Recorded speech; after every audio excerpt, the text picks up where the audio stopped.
Hello students, आज हम लोग class 12th NCERT math chapter 6 start करने वाले हैं। ये चैप्टर है एप्लीकेशन ऑफ डेरिवेटिव। इससे पहले हमने कंटिन्यूटी एंड डिफरेंशियलिटी के जो भी आपके बुक में सॉल्व एग्जाम्पल थे थोड़े वो लिए थे और एक्सरसाइज के जो क्वेश्चन थे उसका हमने सॉल्यूशन बताया था। तो आज ये एप्लीकेशन ऑफ डेरिवेटिव स्टार्ट करेंगे। इसमें भी वही सेम काम करने वाले हैं कि जो इसके थ्योरी पार्ट है वो समझेंगे, फिर इसके एक्सरसाइज में जो सॉल्व एग्जाम्पल दिया हुआ है उसको थोड़ा बहुत बताएंगे और एक्सरसाइज में जो भी क्वेश्चन आपको करने के लिए मिला उसके सॉल्यूशन बताने वाले हैं। तो सबसे पहले देखते हैं इंट्रोडक्शन में क्या है इसमें आखिर पढ़ने वाले क्या एप्लीकेशन डेरिवेटिव में। तो नाम से क्या लग रहा है, एप्लीकेशन ऑफ डेरिवेटिव मतलब डेरिवेटिव का एप्लीकेशन। मतलब अभी जो हमने dy बाई डी एक्स जो डिफरेंशिएशन पढ़े थे उसका क्या यूज है। इसका यूज मेनली क्या होता है, प्रैक्टिकल लाइफ में हो जाता है। जैसे कई बार आपको कुछ क्वांटिटी में कुछ चेंज हो रहा है तो किस रेट से चेंज हो रहा है, rate of change of quantity. तो क्वांटिटी में जो चेंज हो रहा है उसका रेट फाइंड करना रहता है। कई बार आपको अपने को कोई फंक्शन गिवन है, उस फंक्शन पे टेंजेंट और नॉर्मल की इक्वेशन लिखनी रहती है। कई बार अपने को इंक्रीजिंग फंक्शन और डिक्रीजिंग फंक्शन के बारे में पता करना रहता है। कई बार अपने को मैक्सिमा और मिनिमा वैल्यू के बारे में पता करना रहता है। तो वो सब हम इस एप्लीकेशन ऑफ डेरिवेटिव में पढ़ने वाले हैं। तो सबसे पहले क्या लिखा हुआ, rate of change of quantity. Change of quantity का मतलब क्या, क्वांटिटी में चेंज कितना हो रहा है। रेट का मतलब ये चेंज हो रहा है ना, ये टाइम के साथ, रेट का रिलेटेड है टाइम से, मतलब पर यूनिट टाइम कितना चेंज हो रहा है। यानी इससे पहले जो dy बाई डी एक्स करते थे वो क्या बन जाएगा, dy बाई डी टी। मतलब y को पहले डिफरेंशिएट करते थे विथ रेस्पेक्ट टू x, अब डिफरेंशिएट करेंगे विथ रेस्पेक्ट टू टाइम। क्योंकि क्या बोल रहा है, rate of change of quantity मतलब क्वांटिटी में जो चेंज हो रहा है with respect to time, per unit time कितना चेंज हो रहा है, तो वो dy बाई डी टी की तरह करेंगे। तो इसमें देखते हैं क्या क्या दिया है। एक छोटा सा एग्जाम्पल यहां से उठाते हैं। लिखा find the rate of change of the area of a circle with respect to its radius r when r equals to 5 centimetre. क्या बोल रहा है, एक सर्कल के एरिया का rate of change of area of a circle. एक circle है, उसके एरिया का जो चेंज हो रहा है उसका क्या रेट होगा with respect to its radius. Radius अगर चेंज हो रहा है तो उसके एरिया जो चेंज होगा ना उसका क्या रेट होगा, किस रेट से एरिया उसके चेंज होगा अगर रेडियस हम चेंज करना चाह रहे हैं। तो बोला r इक्वल टू 5 सेंटीमीटर पे क्या रेट ऑफ चेंज होगा। तो इसको देखो करेंगे कैसे। तो सबसे पहले जो हमारा ये चैप्टर 6 है,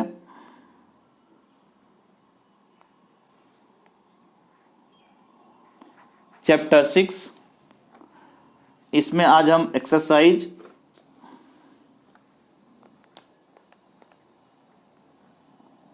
6.1 की बात कर रहे हैं।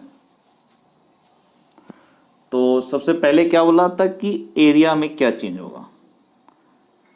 तो सबसे पहले एरिया ए इक्वल टू क्या होता है, पाई आर स्क्वायर। अब क्या बोल रहा है, एरिया में क्या चेंज होगा with respect to r, radius के रेस्पेक्ट में क्या चेंज होगा। तो इसको d a by d r, a के रेस्पेक्ट, ए को आर के रेस्पेक्ट में डिफरेंशिएट कर दो। पाई तो बेचारा एज इट इज रहेगा क्योंकि पाई कांस्टेंट है, और आर स्क्वायर का डेरिवेटिव क्या होगा, 2r x to the power n की तरह इंटू 2 पाई आर। अब क्या बोल रहा है, r इक्वल टू 5 सेंटीमीटर पे, तो दिस इज 2 पाई इंटू 5। तो यहां से कितना होगा, 10 पाई सेंटीमीटर स्क्वायर पर सेंटीमीटर। मतलब रेडियस के रेस्पेक्ट में जो चेंज हो रहा था एरिया का वो क्या है, 10 पाई सेंटीमीटर स्क्वायर पर सेंटीमीटर। ऐसे ही बाकी क्वेश्चन देखते हैं क्या क्या। वही लिखा, the volume of A cube is increasing at the rate of 9 cubic centimetre. Volume change हो रहा है।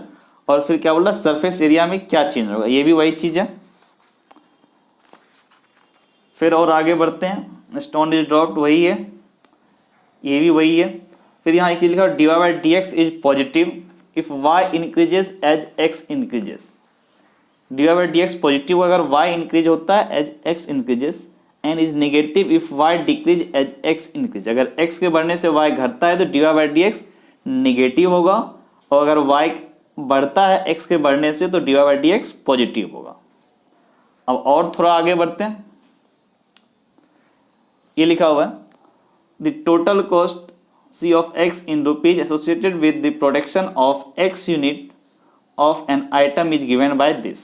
ठीक है, x यूनिट के प्रोडक्शन में कितना कॉस्ट पड़ता है वो यहां पर आपको मेंशन किया है। फिर क्या बोल रहा है, find the marginal cost when 3 units are produced. मतलब मार्जिनल कॉस्ट क्या, मार्जिनल प्राइस क्या होगा जब 3 यूनिट का प्रोडक्शन हुआ है।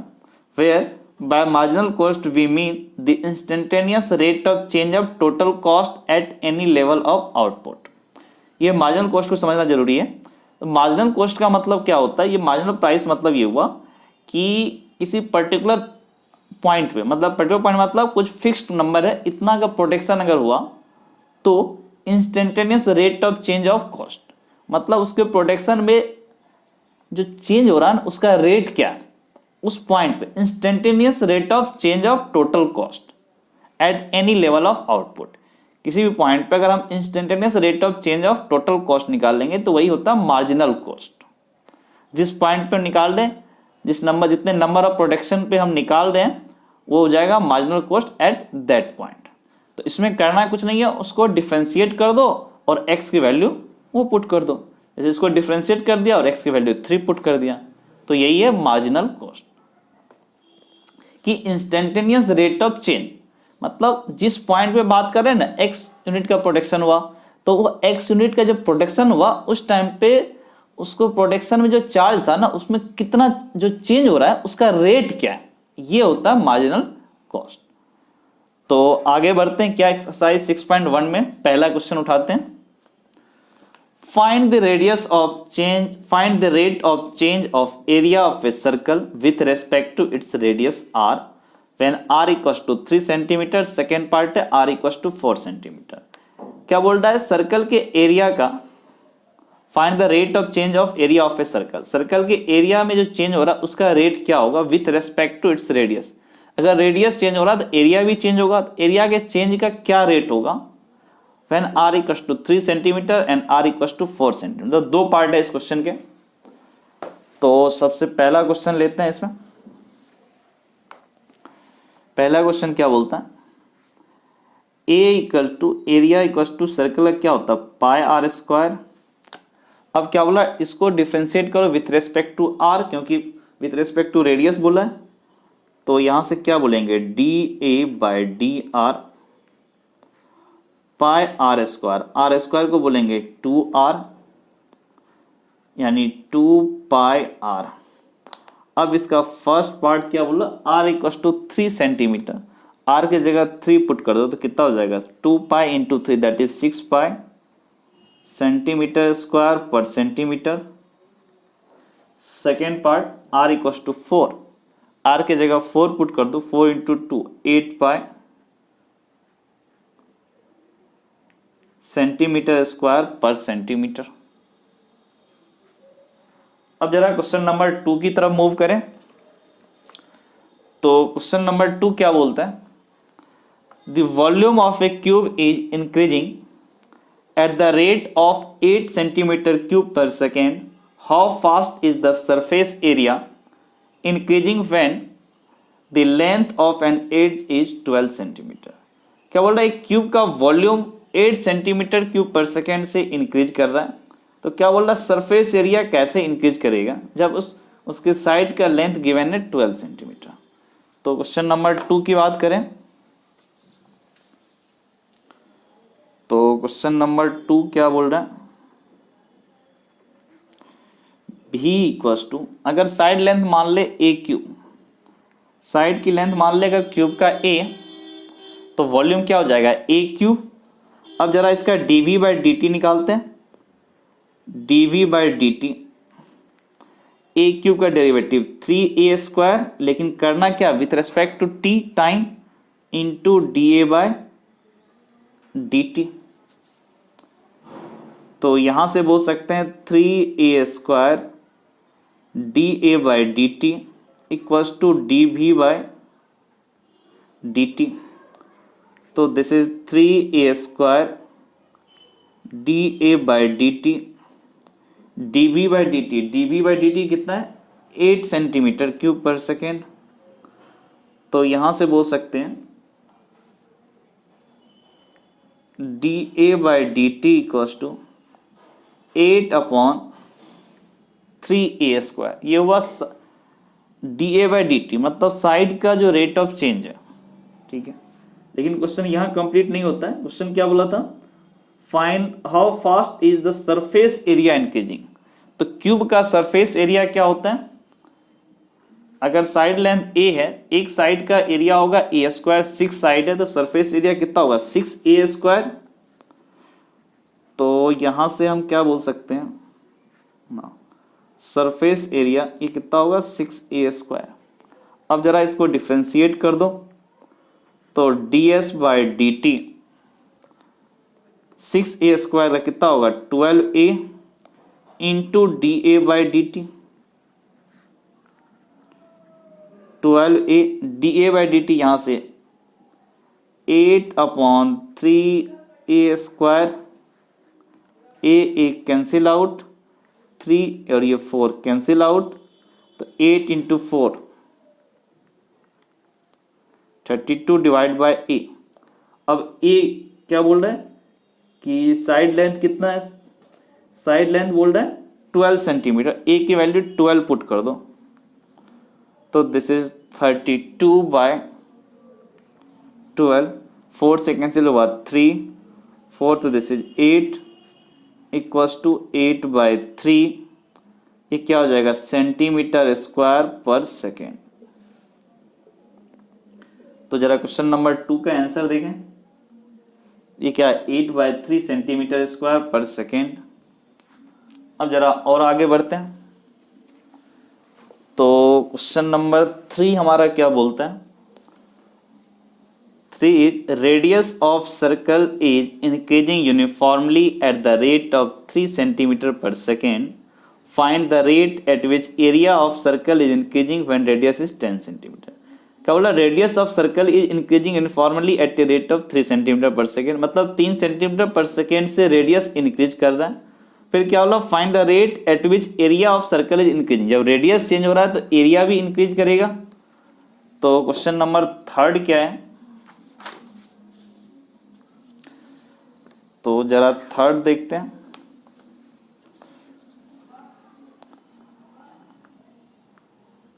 Question number 3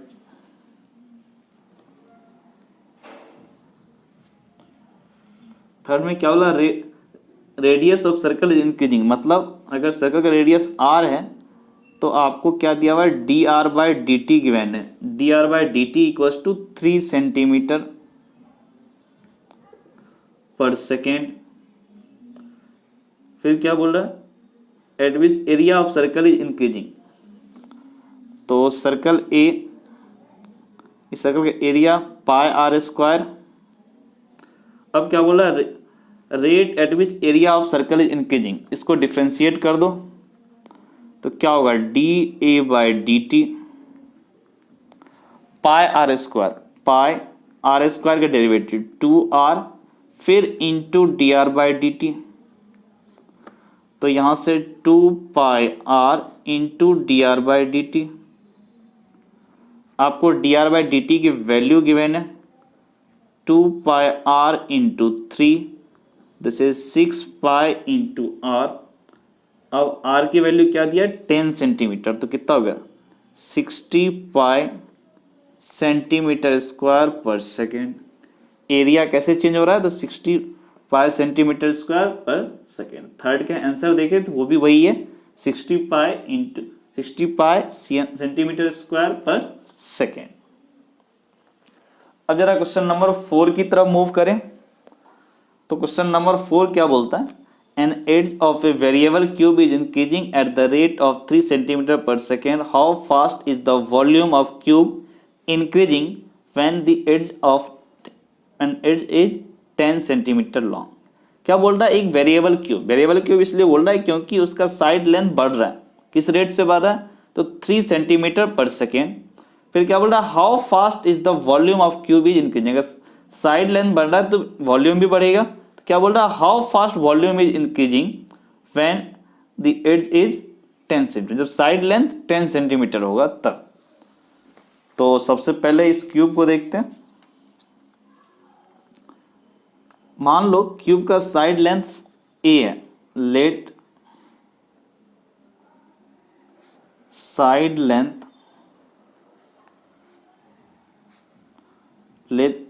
length of cube is a, ठीक है। तो क्या होगा, क्या बोला कि edge increasing at a rate, ठीक है। तो dA/dt आपको कितना गिवन है, 3 centimetre per second. Side length ऐसे इंक्रीज कर रहा और आपको बोला क्या, फाइंड वॉल्यूम।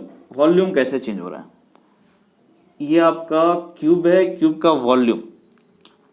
तो क्यूब क्या होता है, ए क्यूब होता है, क्यूब का वॉल्यूम ए क्यूब। अब इसको डिफरेंशिएट कर दो तो dV/dt, ए क्यूब का डेरिवेटिव 3a², फिर ए का डेरिवेटिव dA/dt। ये साइड लेंथ गिवन है 10, तो 3 इंटू 10 का होल स्क्वायर, फिर dA/dt, this is into 3 into 3 कितना हुआ 9 into 100, that is 900 centimetre cube पर सेकेंड। ये क्वेश्चन नंबर 4 का हमारा आंसर हुआ, 900 सेंटीमीटर क्यूब पर सेकेंड। अब जरा क्वेश्चन नंबर 5 की बात करें तो क्वेश्चन नंबर 5 क्या बोलता है, a stone is dropped into A quite lake and waves moves in a circle at a speed of 5 centimeter per second. At the instant when radius of circular wave is 8 centimeter, how fast is the enclosed area increasing? ये क्या हुआ कि हमने क्या किया, एक stone को इसे लेक में गिराया। क्वेश्चन नंबर 5 है, अगर यहाँ पर मान लो हमने स्टोन गिराया लेक में, तो क्या होगा, एक वेव ऐसे आएगा, फिर थोड़ी देर के बाद यही वेव ऐसे हो जाएगा, फिर यही वेव थोड़ी देर के बाद ऐसे हो जाएगा, तो ये बढ़ता जाएगा। तो इसने क्या बोला कि ये जो वेव की स्पीड है ना, ये जो वेव है इधर भाग रहा है आपका 5 सेंटीमीटर पर सेकेंड से, ठीक है। तो क्या बोल रहा है कि इसका आपको बताना है कि ये जो एरिया है ना, कितना एरिया को जो कवर कर रहा है वो कैसे चेंज कर रहा है, किस रेट से एरिया को कवर कर रहा है, मतलब किस रेट से इसका एरिया इंक्रीज हो रहा है। जब ये यहाँ से यहाँ आएगा तो एरिया बढ़ेगा, ये यहाँ से यहाँ आएगा तो एरिया बढ़ेगा। हम मान लेते हैं कि r डिस्टेंस पे फिलहाल है, तो इसका मतलब क्या हुआ कि dr/dt अपने पास कितना गिवन है, 5 सेंटीमीटर पर सेकेंड, ओके। अब क्या बोल रहा है कि इसका एरिया का तो फॉर्मूला आपको पता है, एरिया क्या होता है, रेडियस हमने 5 r माना है, दिस इज पाई r²। तो एरिया का चेंज, तो dA/dt pi as it is, r² का डेरिवेटिव 2r इंटू dr/dt। तो यहां से बोल सकते हैं dA/dt, this is 2 pi r into dr/dt। dr/dt कितना 5, तो 2 पाई r इंटू 5। r की वैल्यू कितना है, r की वैल्यू बोल रहा है 8 सेंटीमीटर, तो कितना होगा 2 pi into 8 into 5, that is 80 पाई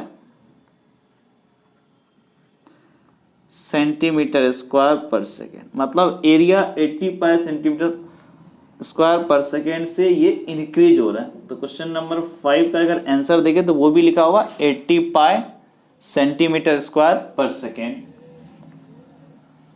अब जरा और आगे बढ़ते हैं,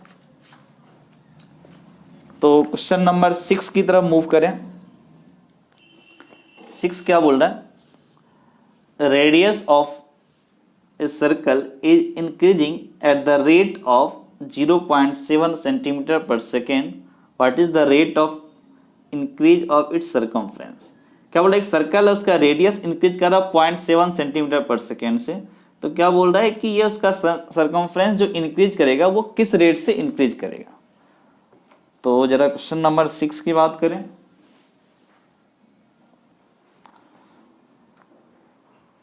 तो क्वेश्चन नंबर 6 में हमारे पास एक इंफॉर्मेशन क्या गिवन है कि radius of circle is increasing. इसका मतलब D r by D t, ये बोल रहा है 0.7 सेंटीमीटर पर सेकेंड बोल रहा है, और इसका बोला क्या बोला कि rate of increase of its circumference. तो इसका सर्कमफ्रेंस पेरीमीटर, सर्कमफ्रेंस मतलब पेरीमीटर, वो क्या होता है 2 पाई आर होता है सर्कल के केस में। अब इसको डिफ्रेंशिएट कर दिया तो D p by D T मतलब पेरीमीटर में क्या चेंज हो रहा है या सर्कमफ्रेंस में क्या चेंज हो रहा है, इक्वल्स टू 2 पाई, तो एज इट इज आर का derivative D r by D t, D r by D T already given है 0.7, तो 2 पाई इंटू 0.7, तो this is 1.4 pi centimetre per second. ये क्वेश्चन नंबर 6 का सॉल्यूशन है। आंसर जरा question number 6 का देखें तो 1.4 पाई सेंटीमीटर पर सेकेंड आंसर भी है। अब जरा क्वेश्चन नंबर 7 की तरफ मूव करें। तो क्वेश्चन नंबर 7 क्या बोलता है, the length x of a rectangle is decreasing at the rate of 5 centimetre per minute. 5 centimetre per minute के रेट से रेक्टेंगल का लेंथ डिक्रीज कर रहा है और width y is increasing, y बढ़ रहा है at the rate of 4 centimetre per minute. When x equals to 8 centimetre, y equals to 6 centimetre, then find the rate of change of first is parameter, second is area of rectangle। तो जरा question number 7 में क्या क्या information दिया है वो देख लेते हैं सबसे पहले। तो हमारा क्वेश्चन नंबर 7 क्या कहता है, क्वेश्चन नंबर 7 ये कह रहा है कि इसका जो लेंथ है x वो डिक्रीज हो रहा है, मतलब dx by D T, dx by D T negative है क्योंकि ये डिक्रीज हो रहा है, x डिक्रीज हो रहा है। ये क्या बोल रहा है -5 सेंटीमीटर पर मिनट। फिर क्या बोल रहा है कि dy by D T y increase हो रहा है, इसका मतलब dy by D T increase हो रहा है मतलब पॉजिटिव, तो ये बोल रहा 4 सेंटीमीटर पर मिनट। फिर क्या बोला, तब आपको कैलकुलेशन करना जब x इक्वल्स टू 8 सेंटीमीटर हो और y इक्वल्स टू 6 सेंटीमीटर हो। पहला पार्ट क्या बोल रहा है, rate of change of the parameter. First part क्या बोला कि rate of change of parameter, इसके पैरामीटर में क्या चेंज हो रहा है। तो ये आपका है क्या, रेक्टेंगल है, रेक्टेंगल एक का साइड लेंथ एल एक्स है और विड्थ इसका वाई है, तो पैरामीटर क्या हो जाएगा 2 इंटू एक्स प्लस वाई, क्या होता है 2 इंटू एल प्लस बी, तो 2 इंटू एक्स प्लस वाई। पहले इसने क्या बोला कि इसका rate of change of parameter, तो हम क्या बोलेंगे d p by D t, d p by D T equals to 2 x का derivative d x by D t, y का derivative d y by D t. तो यहां से आया 2 d x by D t, d x by D t -5 है और d y by D t 4 है, +4 है, -5 + 4 that is -1, -1 into 2 this is -2, और ये क्या हो जाएगा सेंटीमीटर पर मिनट, मतलब पैरामीटर घट रहा है -2 सेंटीमीटर पर मिनट से। अब अगर इसी का अगला पार्ट अगर हम देखें तो बी पार्ट क्या बोला था इसने कि एरिया ऑफ रेक्टेंगल। तो इस रेक्टेंगल का एरिया क्या होता है, a equals to x into y, length into width. अब अगर डिफ्रेंशिएट करें d a by D t, तो ये प्रोडक्ट रूल से क्या होगा, एक्स का derivative d x by D t into y, फिर क्या होगा x as it is, y का derivative d y by D t, d x by D t आपको गिवन है -5, वाई की वैल्यू आपको गिवन है 6, प्लस एक्स की वैल्यू यहाँ पर गिवन है 8, फिर d y by D t यहाँ से गिवन है 4, 5 इंटू 6 30 माइनस साइन -30, 8 इंटू 4 32, तो दिस इज 2 सेंटीमीटर स्क्वायर पर मिनट। ये क्वेश्चन नंबर 7 का सॉल्यूशन था, -2 centimetre per minute and 2 centimetre square पर मिनट। तो ये हमारा क्वेश्चन नंबर 7 का सॉल्यूशन था। अब जरा क्वेश्चन नंबर 8 की तरफ मूव करें। A balloon which always remains spherical on inflation is being inflated by pumping in 900 cubic centimeters of gas per second. Find the rate at which radius of balloon increase when the radius is 15 centimeter. क्या बोल रहा है कि हमारे पास एक balloon है जो हमेशा स्फेरिकल रहता है, उसको फुलाते हैं तो हमेशा वो स्फेरिकल रहता है, और उसको फुलाने के लिए जो पंप हम यूज कर रहे हैं वो कैसे आपको एयर दे रहा है, गैस कैसे लीक कर रहा है, तो 9 क्यूबिक सेंटीमीटर, 9 सेंटीमीटर क्यूब पर सेकेंड, 900 सेंटीमीटर क्यूब पर सेकेंड के स्पीड से वो गैस को फ्लो करवा रहा है। तब बोल रहा है कि find the rate at which radius of balloon increases. क्या होगा कि अगर उसमें गैस आ रहा है बैलून में तो उसका रेडियस बढ़ेगा, तो बोल रहा है किस रेट से रेडियस बढ़ेगा, जब रेडियस आपका 15 सेंटीमीटर हो। तो क्वेश्चन नंबर 8 देखते हैं। तो क्वेश्चन नंबर 8 हमारा क्या बोलते हैं,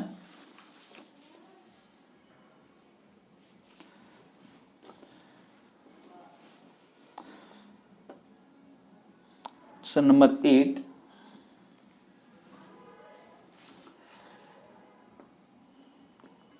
इसमें जो गैस आ रहा है dV बाई डी टी, किस रेट से गैस आ रहा है, तो 900 सेंटीमीटर क्यूब पर सेकेंड। उसके बाद find the rate at which radius of balloon increases when radius is 15 centimetre. R equals to 15 centimetre, r अगर 15 सेंटीमीटर हो तो डीवी बाई डी टी कितना होगा, 900 सेंटीमीटर क्यूब पर सेकेंड। अब जरा देखो इस बैलून का वॉल्यूम क्या होगा। बैलून आपका स्फेरिकल है तो स्फेयर का वॉल्यूम क्या होता है, 4/3 पाई आर क्यूब। अब इसको अगर डिफरेंशिएट कर दें तो this is dv by D t, 4/3 pi, ये तो बेचारा कांस्टेंट है, एज इट इज रहेगा। आर क्यूब का डेरिवेटिव 3r², बट करना था differentiate with respect to t, तो into dr by D t, dv by D t कितना हो जाएगा 900, 4π/3, 3r², 3 cancel out, dr by D t ये अपने को फाइंड करना था। तो यहां से बोल सकते हैं 900 4πr², मतलब 15 into 15 dr by D t. तो यहां से 15 कैंसिल आउट, 60, फिर यहां से 15, तो ये 4 और ये 4 कैंसिल आउट। तो यहां से क्या बोल सकते हो, 1 equals to pi into dr by D t, it means dr by D T equals to 1/π centimetre per second. मतलब क्वेश्चन नंबर 8 में जो बोला था कि rate at which radius of balloon increases, तो बैलून कैसे इंक्रीज करे किस रेट से, तो 1/π centimetre per second. Question number 8 का आंसर भी वही है, 1/π सेंटीमीटर पर सेकेंड। अब जरा आगे बढ़ते हैं क्वेश्चन नंबर 9 की तरफ। तो क्वेश्चन नंबर 9 क्या बोलते हैं, a balloon which always remains spherical has a variable radius, उसका रेडियस वेरी कर रहा है, find the rate at which its volume is increasing when radius with the radius when latter is 10 centimetre. A balloon which always remains spherical has a variable radius, find the rate at which its volume is increasing with the radius when the latter is 10 centimetre. तो इसमें क्या बोला, जो sphere है हमारा, sphere में क्या बोला है कि इसका वॉल्यूम कैसे इंक्रीज करेगा। तो क्वेश्चन नंबर 9, स्फीयर का वॉल्यूम क्या होता है 4/3 पाई आर क्यू। अगर माने कि उसका रेडियस आर है तो ये क्या बोला, with respect to radius volume कैसे चेंज हो रहा है, विथ रेस्पेक्ट टू रेडियस। तो यहां से बोल सकते हैं dv/dr 4π/3 कांस्टेंट, फिर आर क्यू का डेरिवेटिव 3r², एक्स की पावर n वाले फॉर्मूले से 3 कैंसिल आउट, तो we can see this is dv/dr 4πr²। अब r की वैल्यू हम पुट कर देते हैं, तो क्वेश्चन नंबर 9 में r कितना 10 सेंटीमीटर, तो दिस इज 4π इंटू 10 का whole square, this is 400 pi centimetre cube per centimetre. For unit radius volume में कितना चेंज हुआ है क्वेश्चन नंबर 9, वो है 400 पाई सेंटीमीटर क्यूब पर सेकेंड। अब और थोड़ा आगे बढ़ते हैं, क्वेश्चन नंबर 10 की तरफ मूव करते हैं। क्वेश्चन नंबर 10 क्या बोलता है, a ladder 5 metre long is leaning against a wall, the bottom of ladder is pulled along the ground away from the wall at a rate of 2 centimeter per second. How fast is its height on the wall? Fast is its height on the wall decreases when foot of ladder is 4 meter away from the wall.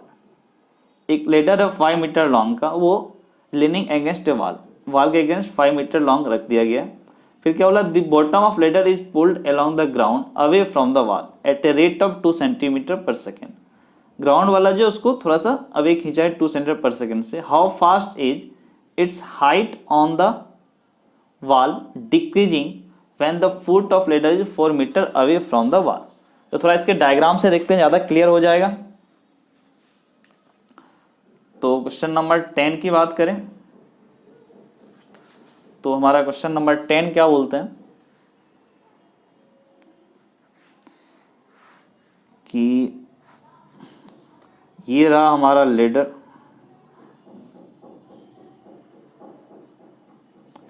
इस ladder के बारे में क्या बोल रहा है कि ये 5 मीटर लॉन्ग है।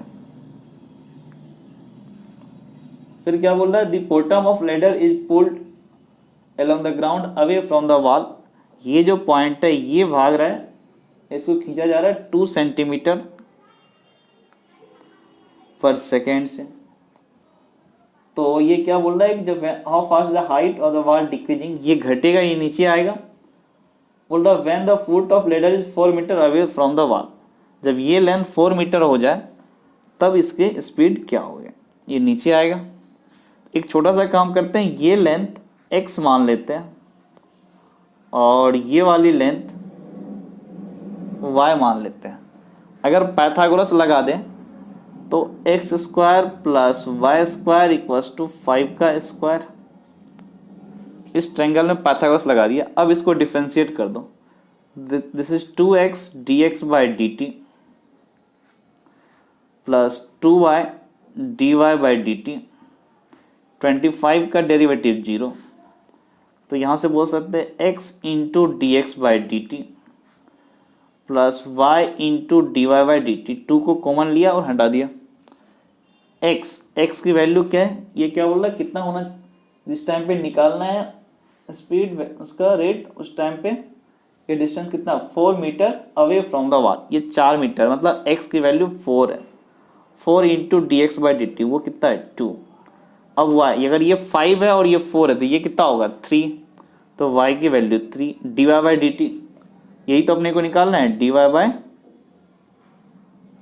D t equals to 0। तो यहाँ से क्या बोलोगे, d y by D t equals to 4 into 2, 8 इधर गया तो -8 और ये मल्टीप्लाई डिवाइड बाय 3। तो ये क्वेश्चन नंबर 10 का हमारा सॉल्यूशन है। अगर इसको लिखना चाहे तो लिख सकते हैं यूनिट के साथ centimetre per second. Question number 10 के अगर आंसर मैच करें that is also 8/3 centimetre per second. इसने क्या बोला, किस रेट से डिक्रीज हो रहा है, तो डिक्रीज हो रहा है तुम्हारा 8/3 सेंटीमीटर पर सेकेंड से ही ये डिक्रीज हो रहा है। और ये माइनस साइन सिर्फ ये दिखा रहा है कि डिक्रीज हो रहा है, लेकिन एक्चुअल में कितना का डिक्रीजिंग हो रहा है, तो 8/3 सेंटीमीटर पर सेकेंड। तो ये क्वेश्चन नंबर 10 का हमारा सॉल्यूशन है। अब जरा आगे बढ़ते हैं, क्वेश्चन नंबर 11 की बात करें। A particle moves along the curve 6y equals to x cube plus 2। Find the points on the curve at which y coordinate is changing 8 times as fast as the x coordinate. क्या बोल रहा है, कोई particle move कर रहा है इस curve पे। अब बोल रहा है कि वो पॉइंट बताओ कर्व पे जहां पे y कोऑर्डिनेट का जो चेंज है x कोऑर्डिनेट के कंपैरिजन में 8 टाइम्स ज़्यादा फास्ट है। इसका मतलब उसमें जो चेंज हो रहा है विद रेस्पेक्ट टू टाइम 8 गुना टाइम्स ज़्यादा है। तो क्वेश्चन नंबर 11 देखते हैं। तो क्वेश्चन नंबर 11 क्या बोलता है कि 6y equals to x cube plus 2, ये गिवन है कर्व। उसके बाद क्या बोल रहा है, y कोऑर्डिनेट इज चेंजिंग, मतलब dy by D t is changing 8 times as fast as the x coordinate, मतलब dy by D T equals to 8 into d x by D t. अब अगर हम यहाँ से उठाएं जो ओरिजिनल क्वेश्चन था, इक्वेशन गिवन है 6y equals to x cube plus 2। अब इसको डिफरेंशिएट कर दो, this is 6 into d y by D t. X cube का derivative 3x square into d x by D T, और 2 का डेरिवेटिव 0। तो यहाँ से बोल सकते हैं ये 3 और ये 6 कैंसिल हुआ, this is 2 d y by D t x square. ये d x by D t को यहाँ से बोल सकते हैं this is d y by D t upon 8। तो यहाँ से d y by D t cancel out, ये 8 इधर आया, 8 into 2 this is 16 equals to x square, यानी x equals to plus minus 4। इसका मतलब पॉइंट आपका क्या क्या होगा, x अगर 4 हो गया तो y कितना होगा, 4 का cube that is 64, 64 plus 2 66 divide by 6। तो ये y कोऑर्डिनेट क्या हो जाएगा 11। और अगर -4 हुआ तो मतलब -64 प्लस 2, -64 प्लस 2 मतलब -62 डिवाइड बाई 6, -62 यानी -31 divide by 3।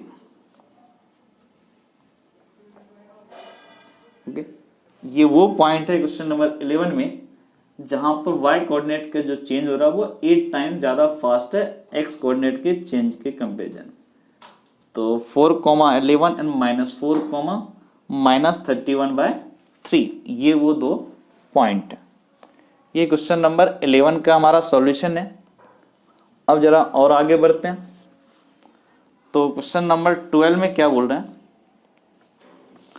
The radius of an air bubble is increasing at the rate of 1/2 centimeter per second.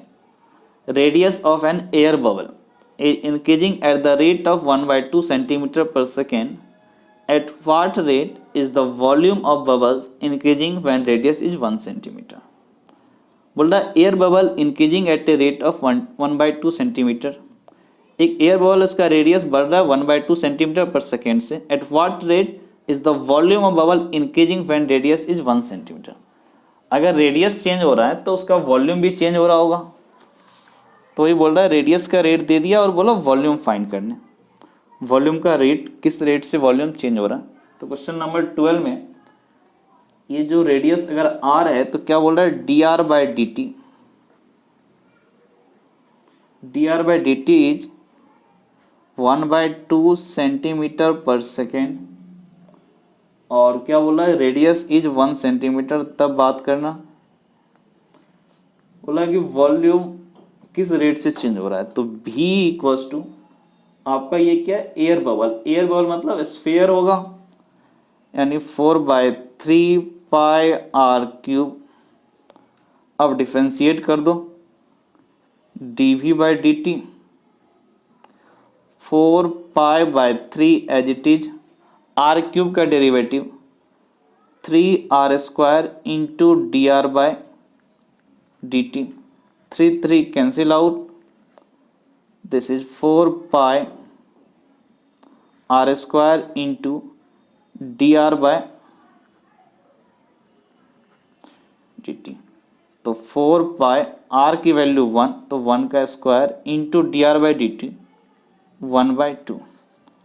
तो this is 2 pi centimetre cube पर सेकेंड. ये क्वेश्चन नंबर 12 का हमारा सॉल्यूशन है. आंसर देखिए that is also 2 pi centimetre cube पर second. अब जरा और आगे बढ़ते हैं.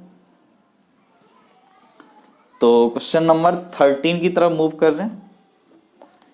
13 क्या बोलता है ए balloon which always remains spherical has a variable diameter 3/2 into 2x plus 1. Find the rate of change of its volume with respect to x. क्या बोल रहा है इसका डायमीटर वेरी करता है, रेडियस वेरी कर रहा है, वही बात है. तो इसका वॉल्यूम कैसे चेंज होगा विथ रिस्पेक्ट टू x. तो जरा क्वेश्चन नंबर 13 की बात करें. 13 में क्या बोला कि डायमीटर लिखा हुआ d equals to 3/2 2x plus 1. अपने को रेडियस निकालना r तो क्या होगा 3/4 2x plus 1. क्या बोल रहा है ये स्फीयर का. तो स्फीयर का वॉल्यूम क्या होता है. स्फीयर का वॉल्यूम होता है 4/3 पाई आर क्यूब. तो यहां से बोल सकते हैं 4/3 पाई आर की वैल्यू पुट कर दो 3/4 2x plus 1 पूरे पे पावर 3. तो यहां से बोल सकते हैं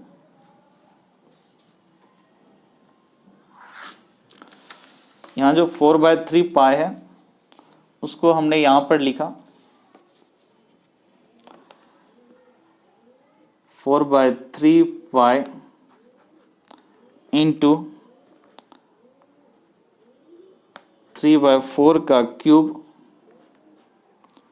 into 2x plus 1 to power 3. इसको थोड़ा और अगर सिंपल कर दें तो ये क्या हो जाएगा 9 pi upon 16 2x plus 1 to power 3/4 या 4/3 कैंसिल हो गया तो 3/4 का whole square that is 9/16 pi as it is और ये 2x plus 1 का होल क्यूब. तो क्वेश्चन नंबर 13 में बोला क्या था रेट ऑफ वॉल्यूम, वॉल्यूम का रेट. अब यहां से हम क्या करते हैं dv by D t dv by d x क्योंकि विथ रेस्पेक्ट टू x बोला है तो 9 पाई/16 एज इट इज रहेगा. अब यहां पे चेन रूल 2x plus 1 तो क्या होगा 3 इंटू 2x plus 1 का होल स्क्वायर. अब ये 2x प्लस 1 का डेरिवेटिव, 2x का डेरिवेटिव 2, 1 का डेरिवेटिव 0, दिस इज 2। तो यहाँ से कितना बोल सकते हैं 9 pi upon 16 into 6 into 2x plus 1 का whole square, this is 3, this is 8। तो यहाँ से बोल सकते हैं 27/8 इंटू 2x प्लस 1 का होल स्क्वायर। क्वेश्चन नंबर 13 में रेट ऑफ चेंज क्या होगा 27/8 2x प्लस 1 का होल स्क्वायर। जरा क्वेश्चन नंबर 13 का आंसर देखें 27/8, एक पाई हमारा छूट गया ये वाला, 27/8 into pi into 2x plus 1 का होल स्क्वायर। ये क्वेश्चन नंबर 13 का हमारा सॉल्यूशन था, आंसर भी यही है। अब और थोड़ा आगे बढ़ते हैं, क्वेश्चन नंबर 14 की तरफ मूव करें। क्या बोल रहे हैं, sand is falling from A pipe eight the rate of 12 centimetre cube पर सेकेंड। क्या बोल रहा है, सैंड गिर रहा है एक पाइप से 12 सेंटीमीटर क्यूब पर सेकेंड से। The falling sand forms a cone, जो सैंड गिर रहा है वो एक कोन फॉर्म कर रहा है on the ground in such a way the height of cone is always 1/6 of radius of the base. Cone का बेस का 1/6 ही होता है उसका हाइट कोन का, ये फिक्स्ड है। How fast is the height of sand cone increase when the height is 4 cent. जब height 4 centimetre है तो किस स्पीड से या किस रेट से जो सैंड का हाइट है वो बढ़ रहा है। तो क्वेश्चन नंबर 14 देखते हैं।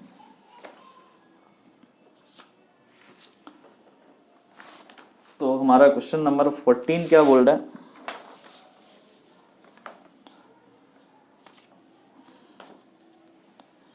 क्वेश्चन नंबर 14 में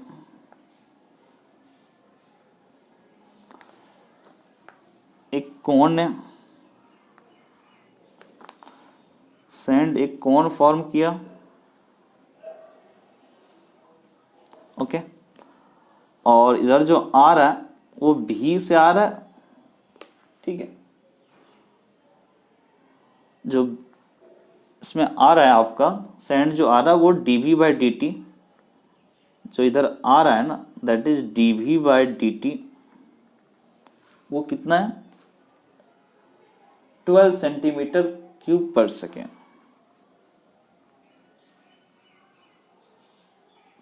12 सेंटीमीटर क्यूब पर सेकेंड। इसमें एक और कंडीशन क्या दिया है, मान लो ये लेंथ हमारा r है और ये वाली लेंथ हमारी h है। इसमें एक रिलेशन दिया है the height of cone is always, the height of कोन मतलब h is always 1/6 of radius of the base. 1/6 होता है इसके रेडियस के, बेस के रेडियस का, बेस का रेडियस मतलब r यानी r/6, it means r = 6h। ये रिलेशन गिवन है। और अब इसने क्या बोला कि हाइट, इस कोन का हाइट कैसे बढ़ रहा है। तो यहां से स्टार्ट करते हैं, दिस इज v = इसका कोन का फॉर्मूला होता है 1/3 पाई r² h। तो यहां से बोल सकते हैं v π/3, r के जगह हमको क्या लिखना है 6h। तो क्या होगा 6h का होल स्क्वायर इंटू h। तो यहाँ से v π/3 36h³। क्वेश्चन नंबर 14 में बोला क्या था, how fast is the height of sand increases. अब इसको डिफरेंशिएट कर दो, तो dv/dt ये π/3 एज इट इज, ये 36 एज इट इज, h³ का डेरिवेटिव 3h², h का विथ रेस्पेक्ट टू टाइम क्या होगा dh/dt। तो dv/dt आपको पता है दिस इज 12 सेंटीमीटर क्यूब पर सेकेंड। ये 3 और ये 3 कैंसिल आउट, तो 36 pi H square into D H by D T, 12 और ये 36 3, तो this is D H by D T equals to 1/3 pi H square. अब जरा क्वेश्चन नंबर 14 में h की वैल्यू भी दी है कि when the height is 4 centimetre, h की वैल्यू 4, h स्क्वायर यानी 16 two 3 48, this is 1/48 pi d H by D t, यानी ये सेंटीमीटर पर सेकेंड। ये क्वेश्चन नंबर 14 का हमारा सॉल्यूशन है कि how fast is the height of sand cone increasing. तो सैंड कैसे इंक्रीज कर रहा है height, 1/48 pi centimetre per second. ये क्वेश्चन नंबर 14 का हमारा सॉल्यूशन था। अब आगे जरा बढ़े, क्वेश्चन नंबर 15 की बात करें तो क्वेश्चन नंबर 15 क्या बोलता है, the total cost c of x in rupees associated with the production of x unit of an item is given by c of x equals to 0.007 x cube minus 0.003 x square plus 15x plus 4000, find the marginal cost when 17 units are produced. या marginal cost आया मतलब instantaneous, कब, जब x की value 17 unit का production जब हो, तब इसमें जो प्राइस में जो चेंज होगा ना उसका क्या रेट रहेगा। तो सिंपली क्या करना है, इसको डिफरेंशिएट करके क्वेश्चन नंबर 15 में क्या बोल रहा है कि c ऑफ x, x का फंक्शन है ये टोटल कॉस्ट, क्या लिखा है 0.007 x cube minus 0.003 x square plus 15x plus 4000। इसका बोला मार्जिनल कॉस्ट बताओ जब 17 यूनिट्स आर प्रोड्यूस, 17 यूनिट इसके प्रोड्यूस हुए। तो मार्जिनल कॉस्ट का मतलब क्या हुआ कि जब 17 यूनिट इसके प्रोड्यूस हुए थे उस टाइम पे इसमें जो टोटल कॉस्ट पड़ रहा था उसमें चेंज, इंस्टेंटेनियस चेंज क्या आ रहा था, किस रेट से वो जो कॉस्ट में जो चेंज आता है उसका रेट क्या था। तो इसमें सिंपली कुछ नहीं करना रहता है, इसको डिफरेंशिएट कर दो डी बाई डी एक्स, तो ये क्या हो जाएगा 0.007 एक्स क्यूब का derivative 3x square minus 0.003 x square का डेरिवेटिव 2x और 15x का डेरिवेटिव 15। ये मार्जिनल कॉस्ट कब निकालने के लिए बोला, जब x की वैल्यू 17 हो, जब 17 यूनिट प्रोड्यूस हो गया था। अब x की जगह 17 पुट कर दो, 0.07 3 इंटू 17 का square minus 0.003 into 2 into 17 plus 15।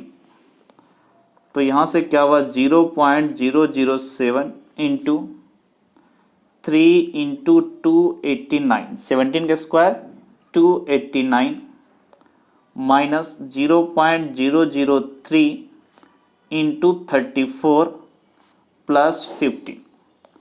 तो यहाँ से बोल सकते हैं 0.007 3 इंटू 289, तो ये कितना हो जाएगा 3 into 9, this is 27 two 3 into 8 24 2 26 2 3 into 2 6 plus 2 that is 8 minus 3 into 4 12 1 3 into 9 1 10 3 number के बाद 3 डिजिट के बाद 0 पॉइंट है तो यहाँ पे 0.0 प्लस 15, इनका मल्टीप्लाई कर दें 7 into 7 49 4 7 into 6 42 4 46 4 7 into 8 56 plus 4 60 3 digit के बाद दे तो point minus 0.102 plus 15 into 6 that is 21.069 minus 0.102। तो यहाँ से कितना हो जाएगा, 9 में से 2 गया 7, 6 में से 0 गया 6, 9 ओके, और 10 में से 1 गया 9, और दिस इज 0 में से 0 गया 0, और ये 2 में से 0 गया 2, यानी 20.967। क्या क्वेश्चन नंबर 15 का आंसर यही है, 20.967 रुपीज उसका मार्जिनल कॉस्ट है। और थोड़ा आगे बढ़ते हैं, क्वेश्चन नंबर 16 की तरफ मूव करते हैं। Total revenue in rupees received from the sale of x unit of the product is given by r of x 3x square plus 26x plus 15. Find the marginal revenue when x equals to 7.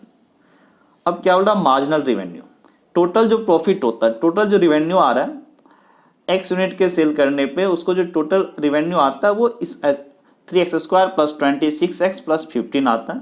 तो क्या बोला, marginal revenue when x equals to 7, जब उसने exactly 7 unit का production कर दिया, 7 unit का जो प्रोडक्ट था उसको सेल कर दिया, तब जो उसको रिवेन्यू में जो चेंज आ रहा था उसका रेट, इंस्टेंटेनियस रेट क्या होगा, तो इसको डिफ्रेंशिएट करके x की जगह 7 पुट कर देंगे। मार्जिनल रिवेन्यू या मार्जिनल कॉस्ट में यही काम करते हैं।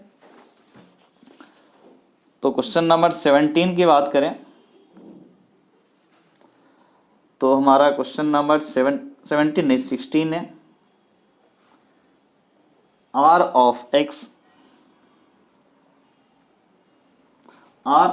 x equals to 13x square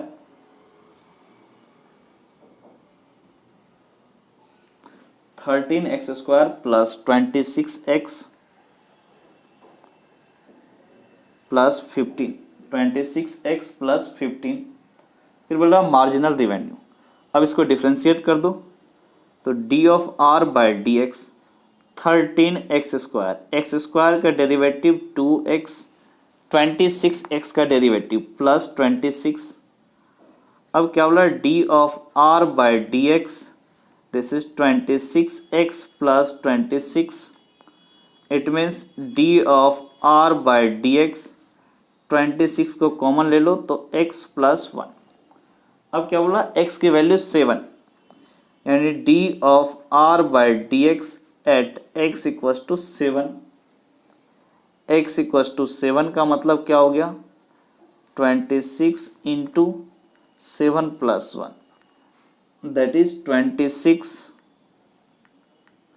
into 8, तो ये कितना हो जाएगा, 8 इंटू 6 48,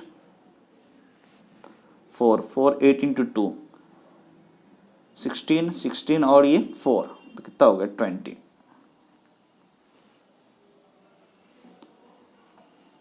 $208, क्या यही है आंसर 16 का? हाँ, 208 रुपीज उसका मार्जिनल रिवेन्यू है और आपका आंसर भी यही है। तो ये क्वेश्चन नंबर 16 का हमारा सॉल्यूशन है।